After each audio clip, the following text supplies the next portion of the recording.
He's the angry video game nerd. Let's take a trip back to the early 2000s. PlayStation 2, GameCube, and original Xbox are duking it out, but let's not get into all that console wars shit right now. So anyway, Square Enix, which was still called Squaresoft at the time, is the RPG master. With the long-running success of their Final Fantasy series and hot off the release of Final Fantasy X, the company makes an announcement that at the time hit the world with shock and confusion. Enter Kingdom Hearts, an ambitious crossover between the Final Fantasy universe and Disney. Yeah, Disney. If you were to see screenshots of the game in magazines at the time, you'd think it was a joke, but it wasn't. In fact, it was a big success, and it was followed by Kingdom Hearts 2 in 2005. And since then, everybody's been waiting for the third game, but little did they know it wouldn't be out for 13 years. Now, I'll admit, I haven't played any of the games so far, but with all the hype surrounding it, and with the third game right around the corner, I was wondering, is it worth getting into? I mean, there's not that much to catch up with. There's only 3 games, right? Yeah, well. Kingdom Hearts is a massive series with about 20 games altogether, containing sequels, prequels, remakes, HD remasters, and even concerts. If you think you can play just the main 3 games and know what's up, then think again. The first game starts off simple enough. It tells the story of a boy named Sora who lives on the Destiny Islands with his friends. The group dreams of leaving the islands and exploring new worlds, but one night the islands are attacked by evil monsters called the Heartless. To battle the Heartless, Sora obtains the Key Blade. It's not really a blade so much as a big fucking key that you use to bash the ever-loving shit out of enemies with. Sora defeats the Heartless that attack their home, but the island is destroyed. And at the same time this is happening, Donald Duck and Goofy set out to find Mickey Mouse using a spaceship and end up landing in Traverse Town where they meet Sora and begin their quest to find their friends and stop the Heartless. It's a decent action RPG that stands up with Square's usual quality of games. The story can be kinda confusing, but makes sense within the confines of the universe it establishes. Then the second game comes out, and that's where it gets really nuts. It starts you off in Twilight Town as a new guy, Roxas, and his friends. Well, that's fine, but what happened to Sora, Donald, and Goofy?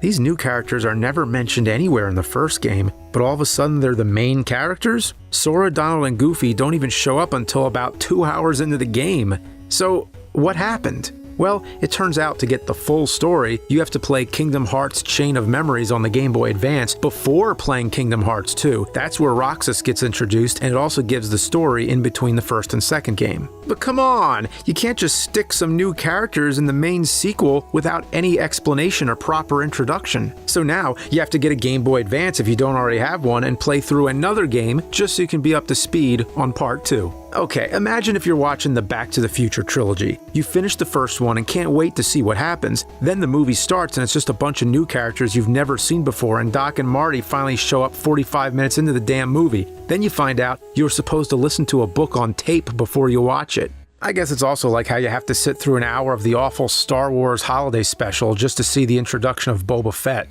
Geez, hopefully that's the last time I ever have to reference that unsalvageable waste of recording media. However, even if you do play it, Chain of Memories doesn't even explain who Roxas is. It just introduces him. Roxas is Sora's nobody. In Kingdom Hearts, when someone with a strong heart loses their heart, they create a nobody. So when Sora gave his heart to save Kairi in the first game, he created Roxas. Well, that's all well and good, but how about explain that shit? Most of the prequels and in-between games came out in 2008 and onward. That's 3 years after Kingdom Hearts 2 was released and 6 after the first. Oh, and the names. You want to get into the titles? Boy, did they use every possible naming convention under the sun. You have numbered games, games using the Greek alphabet, decimals, and even fractions. The game about Roxas is called, Look, that's the title. I can't even think of any sequels in general that use fractions. Maybe the Naked Gun movies, but off the top of my head, that's about it. And I don't even know if it's intended to be a fraction. After reducing it down, it should be called Kingdom Hearts 179 Days. Yeah, I know it's supposed to be 358 days between 2 characters, but seriously, the first time I saw this title, I didn't even know how to read it. Is it 358 over 2 days? Is it 358 halves days? No, the way it's supposed to be read is Kingdom Hearts 358 days over 2. Why not just call it Kingdom Hearts Roxas Story? Why all the convoluted cockamamie names? The one that really takes the cake for me, and get ready for this, is Kingdom Hearts 0.2 Birth by Sleep, a fragmentary passage. That's a paragraph! You have a decimal, a subtitle, and a tagline?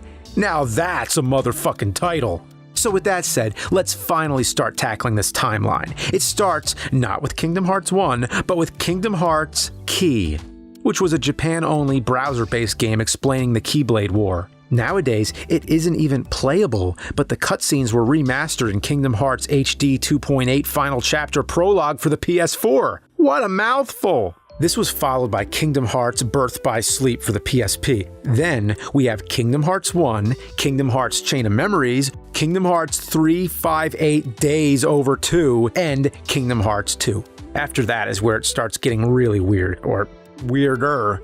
After 2, we get Kingdom Hearts Coded, which only came out on Japanese mobile phones. It was however later released as Kingdom Hearts Recoded on the Nintendo DS.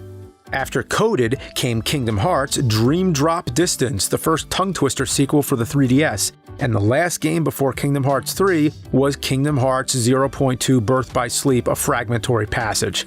Yeah, that's one of my favorites. That right there is everything you need to know for Kingdom Hearts 3. So if you were following from the beginning just to get the full story, you'd be spending hundreds of dollars, or maybe even thousands between every game and console you need, just to see Mickey, Donald, Goofy, and some anime kids beat the shit out of people with keys. Not to mention, there was a concert in 2017 and 2018 with additional plot points. But the only way you're going to see that now is if you build yourself a time machine. So on top of the $1,000 you're spending on the games, you're also going to have to spend millions to obtain plutonium to power a flux capacitor.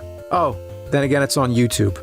Luckily, nowadays, there's a ton of Kingdom Hearts compilations you can get that pack multiple games into one. There's almost as many remakes and remasters as there are actual games in the series. You have Kingdom Hearts HD 1.5 Remix, Kingdom Hearts HD 2.5 Remix, Kingdom Hearts HD 2.8 Remix, Final Chapter Prologue, Kingdom Hearts HD 1.5 plus 2.5 Remix, and lastly, Kingdom Hearts The Story So Far.